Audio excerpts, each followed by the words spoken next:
Dilimin dibêje îro tu îster ka zman Çavên te wek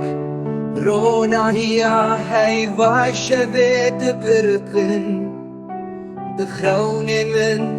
de her tim tu pêl didî Bi dengê te şîrîn hestên min dihejin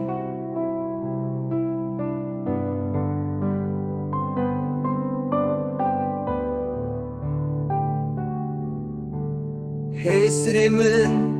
dirjin gava tu dûrî Wek kulîlkên biharê li benda te me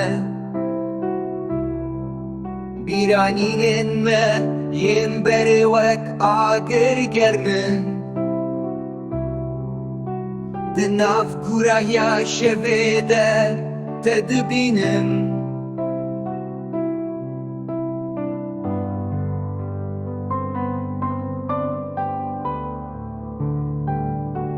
Li ber siyadara ku em li rû diniştin min stranên evî